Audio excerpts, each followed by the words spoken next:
Drop that, drop that, drop that, drop. What up, what up, what up? Hey, I just want to make a statement, you know, really, really quick, really fast. You know how I get it in real quick, real smooth. But, you know, I really feel that it's a misconception because I come across this issue a lot, you know, as it pertains to information that you hear nowadays. You know what I'm saying? And this misconception is that the devil is not real. You know what I'm saying? And we became, and it's just my opinion of it, you know what I'm saying? And it's not no diss against anyone who believes something different. You know what I mean? This is just my take on it. You know, it's like we became so smart that we believe that the devil is not real. You know what I'm saying? And I had a conversation with somebody, you know, on my channel, and she was telling me the same thing, and I understand where she came from before, because, you know, at one point in time I was rocking with that frame of thought too, you know, about, you know, the devil is your lower self. Yes, your lower self can be looked at as Satan, or your ego can be looked at as Satan. And I'm totally in disagreement with Saturn being Satan. I'm in total disagreement with that. But yeah, so we just think that the devil is not real. And my thing is that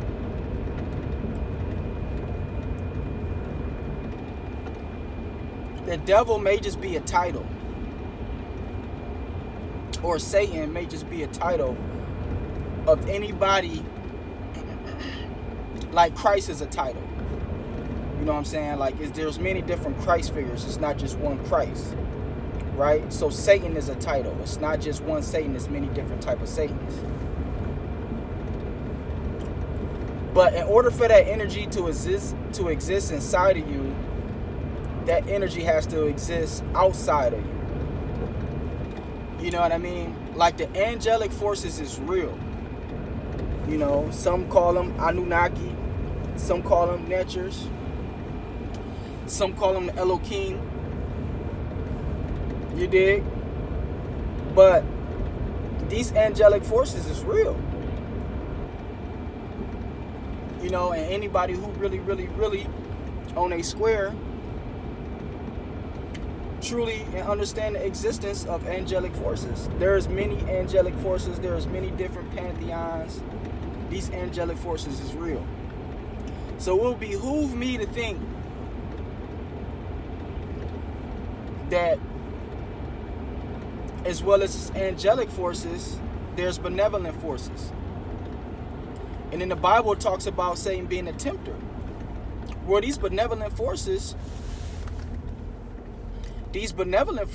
is the forces that's tempting, you know, the human vessel,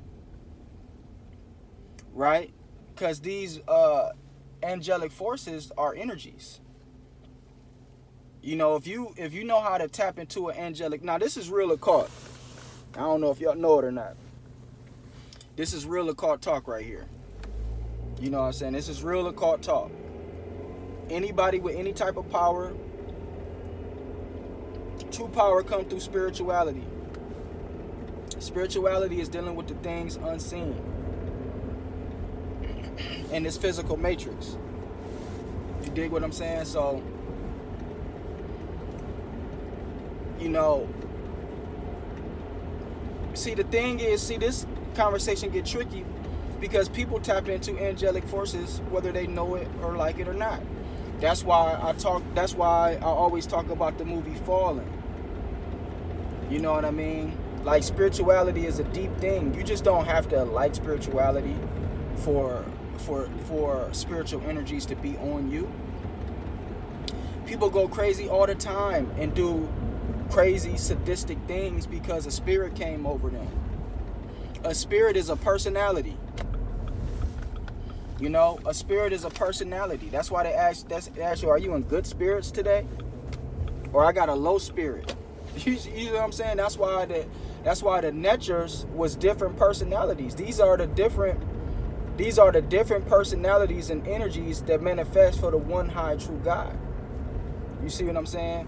So when you talking about Satan, there is an adversary, but yes, he does come from the one source. But he's a different aspect of that source. You see what I'm saying? He's a different aspect of that source. So I believe that it would be false to say that this aspect don't exist or it's not real. No, Satan is real, homie. Satan is real, homie.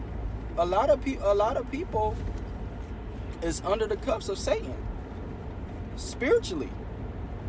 You know, there's people just demonic for no damn reason. That's why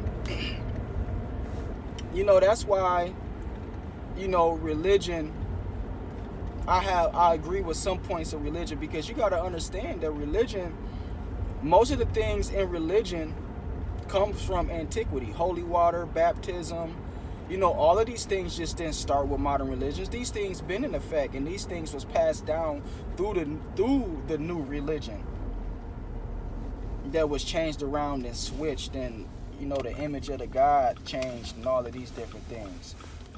You know what I mean? But holy water, baptism, banishing evil spirits and evil presence and all of the things of that nature. All of that stuff come through antiquity. If you look at ancient Egypt documents, some of their medical things was spiritual. They dealt with having herbs and things like that, but it was also connected spiritually too, with spells and things of that nature.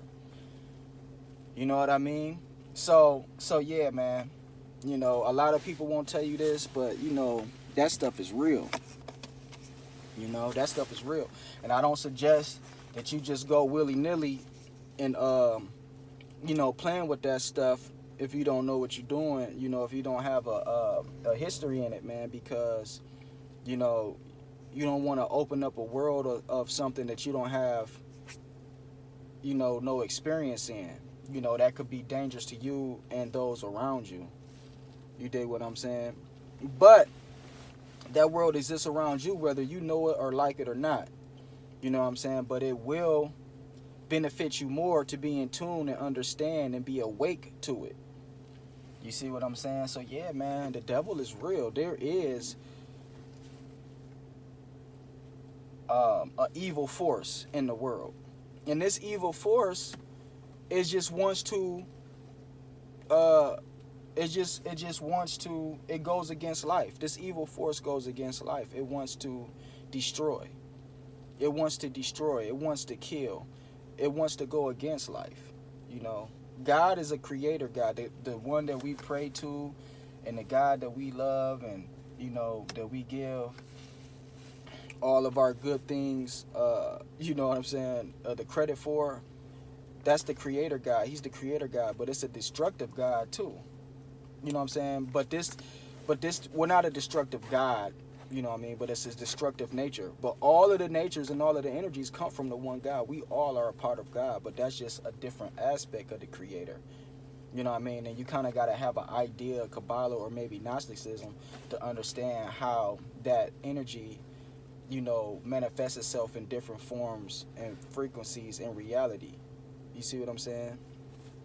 So technically you can say it's all one thing. You technically saying we all one thing. We are all part of God. It's just like if you in a certain place or a certain state, we are a part of that state. We all are one, but at the same time we all are individual. So yeah, you can say it's only one, but the one is fractal. You dig what I'm saying? It's fractal. So that's it, man. I'm gonna get up out of here. I just wanted to touch on that, man. I think this is something that really needs to be talked about, man. You know what I'm saying? It really needs to be talked about, because, or maybe it don't need to be talked about. Maybe this is something that's just gonna be understood by those who really have that higher understanding. You dig what I'm saying? And a lot of us is just running around here like, ain't no devil. You know, it's just me. It's just in my mind. No, bro, your thoughts ain't yours. And when you talking about, see, you gotta control yourself. You gotta use your conscious self to control you. But some stuff come in there, you don't know where it come from. If it ain't you, then where is it coming from? You see what I'm saying? But you gotta be strong enough to control it. And see, some of that stuff, see, and people who weaker and have lesser, stronger vessels, you know, they could maybe be taken over more, or they might have a legion, a whole legion, a host of benevolent entities all inside of them, driving them crazy, putting all type of thoughts and images inside of their mind, controlling them. You see what I'm saying? You know, and all of this comes down to understanding, you know, the aura, and understanding, you know, the mind and the brain and the spirit, and all of that, how all of that comes into one. But we all know that your thoughts is not yours. That's the whole thing of meditation. They tell you when you sit and meditate, you know, to see your thoughts. You know, just let them come and go. Just watch them thoughts, and you know, until you go into that state of true meditation, to where you just kind of like in the peaceful state of nothingness. You know what I mean? So, you know, yeah, man. You know, I used to kind of think like that too. You know, watching the Bobby Hemmett, you know, talking about how the God is the devil and all of these different things. But when you really truly study, and when you really have a true understanding, because see, true understanding comes from studying from many different angles. You know what I'm saying? From studying from many different angles. And I've studied spirituality from so many different angles. And I put it, you know, putting this stuff together, I'm really truly able to understand, you know, what this thing really is. You know what I mean? And it's that, you know, and it's just kind of like, you know, what I say, far as like the Sephiroth and the Kabbalah. You know what I'm saying? Yes, there's one true creative energy that manifests itself and begins to form, you know, all the way down to earth, to where we call Melkuth, you know what I'm saying, the kingdom. You dig what I'm saying? So, you know, that's pretty much it. You know, I just wanted to talk about that again, you know, and hopefully people can begin to understand that. Peace.